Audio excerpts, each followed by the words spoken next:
xibaar yu wér te wóor ca tàng-tàng ba abonnez-vous pour ngeen di mën di jot suñuy vidéo. ngeen jëf ci ànd gi ak ñun ci chaîne bii di Buzz 221 HD xibaar yi dañ koy door rek xibaar bu tiis bu métti bi nga xam ni daan nay dal ci kaw ki nekkoon njiitu réew bu Sénégal di maître Abdoulaye Wade moom ancien président de la République bu Sénégal bii de daan nay nekk ci ab dëj ginnaaw génn àdduna soxna Adji Fall di soxna ci waajuram bii di turu Mor Talla Wade moom mii nga xam ne mooy waajuru Abdoulaye Wade soxnaam kon moom moo daal di génn àdduna mu nekk nag ab xibaar bu métti bu tiis lool. ci loolu ci la ñuy jàllee ci beneen xibaar ab xeex bu amoon ci kanamu ab baar ca Saly 10 xale yu jigéen yu doon jaay seen bopp lañu teg loxo ginnaaw bi nga xamee nag dañ doon xëccoo ay clients. le commissariat urbain de Saly ci commandement bu commissaire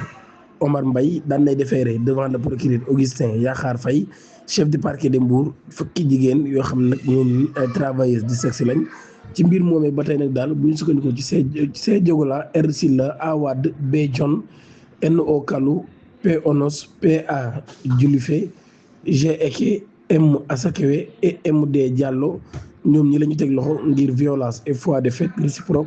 risque sur la voie publique et trouble à l'ordre public bu ñu sukkandikoo ci ay sources yu Seneweb interpellation boobu mi ngi am ginnaaw collectif de 10 personnes intervient dans un contexte que les populations jugent préoccupant. Selon les interlocuteurs, le phénomène des risques entre travailleurs de sexe